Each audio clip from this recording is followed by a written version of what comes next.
Всем привет! Это мастерская The Armory Smith Workshop. Меня зовут Вячеслав Перепелица. И это будет небольшой видеообзор на шлем Валарди. Он у нас так называется, модель Валарди, потому что сделан был по изображению из кодекса Валарди. Это такие средневековые изображения, если я сейчас не ошибаюсь.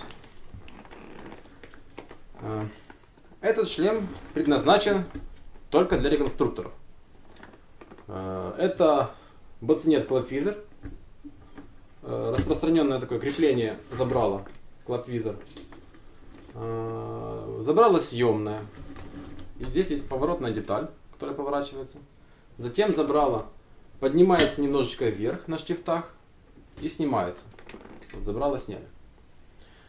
При этом забрала не фиксируется в закрытом положении, то есть в оригиналах не было ни кнопок, ни крючков, ни ремешков, ни шнурков даже не было, чтобы фиксировать забрало в закрытом положении на шлеме, на человеке. Здесь его тоже нету.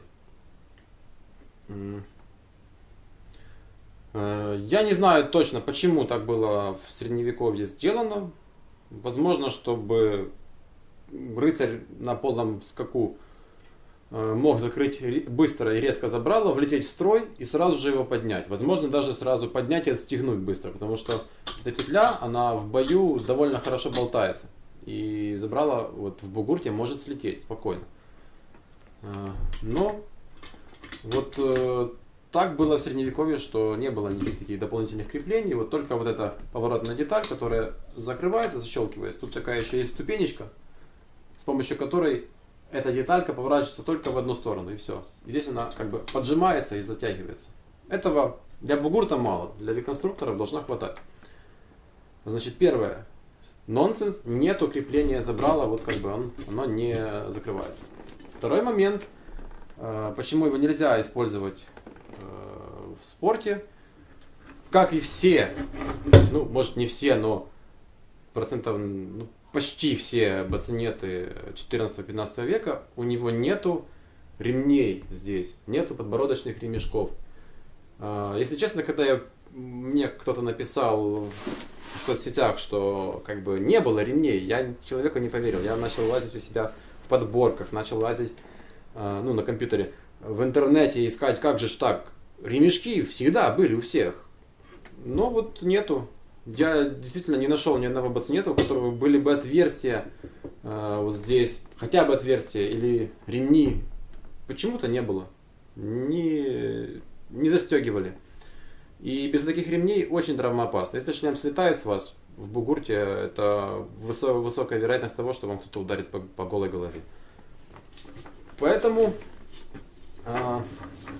нужно учитывать это. Если занимаетесь реконструкцией, то помните, что ваш доспех может быть не в полной мере адаптирован под спортивные бугурты. И люди, те, кто занимаются реконструкцией, им нужно понимать, что это не спортивное противостояние, это восстановление истории, а не кто сильнее, кто быстрее. Главное об этом не забывать в пылу даже реконструкторского боя, постановочного, потому что можно иногда случайно, не хотя, травмировать своего товарища. Что еще можно сказать? Конечно, да, очень, кстати, опять же, почти все бацинеты такие, практически все, с 14 века и начала 15, все имели кольчугу, бармицу. Если же на оригинале не сохранилось бармицы, то я вот сколько не смотрел, действительно, на всех бацинетах есть отверстия для бочек, к которым фиксируется бармица. То есть по истории бармица на бацинете должна быть. С точки зрения использования на фестивалях, он довольно удобен тем, что можно отстегнуть забрало, повесить его на пояс или куда-нибудь еще и ходить с открытым лицом. В походе, в пеших переходах и так далее. И если есть какая-то заруба, можно забрало прицепить. А учитывая, что нету такой задачи прям завалить человека, прям забить его, чтобы он не встал в реконструкторских турнирах и массовых сражениях, то даже если забрало болтается, часто это не страшно. Я даже слышал теорию не моя теория, что именно так рыцари и дрались, чтобы забрало хлопало, чтобы немножечко лучше воздух заходил, и когда рыцарь на коне, ему там лучше видно вниз, а спереди, там сверху стрелы не попадают в лицо. Плюс есть несколько изображений, по-моему, там морская битва изображена, испанцы или итальянцы, и много рыцарей, воинов дерутся как с открытыми забралами кверху, так и с такими полузакрытыми, которые как бы вот так болтаются, приоткрытыми. Если кто знает правильный ответ, напишите, будет интересно, почему все-таки они так не фиксировали забрала. Хотя здесь реально хотя бы шнурочком можно завязать. Можно там сделать даже в эти отверстия кожаным шнурком, к бармице можно привязать забральник, и он не будет уже открываться.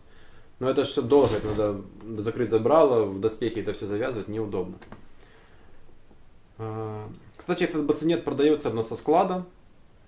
Это бацинет на голову примерно 56-57 в обхвате.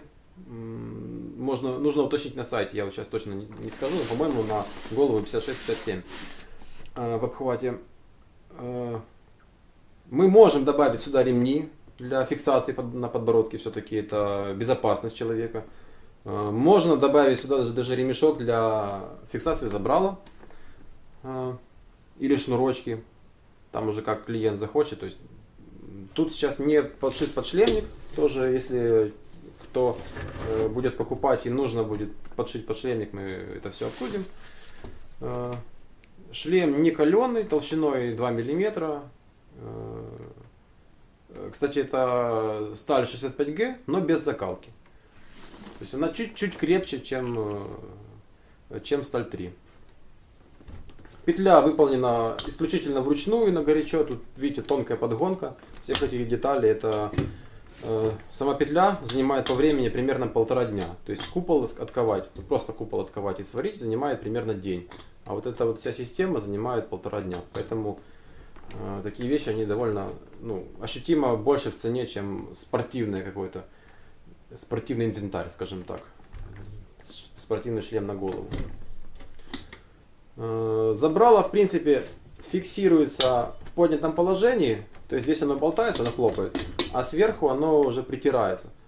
Я бы, конечно, хотел делать так, чтобы оно в любом положении фиксировалось, но обычно, когда я новую вещь делаю, она нормально не падает полностью, но она разбалтывается.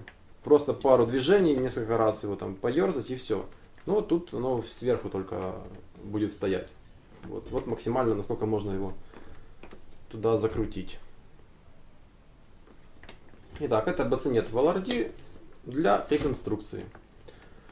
Кстати, что мог бы посоветовать, если кто будет покупать и нужно будет больше обзора, потому что в эти щели очень мало видно. Можно насверлить под глазницей здесь дополнительных отверстий, для того, чтобы более комфортно можно было ходить или воевать. Вот. Все, спасибо. Заходите на наш сайт, у нас есть раздел InStock, как бы вещи, которые продаются со склада. Может, что-то присмотрите для себя. Всем спасибо, всем пока.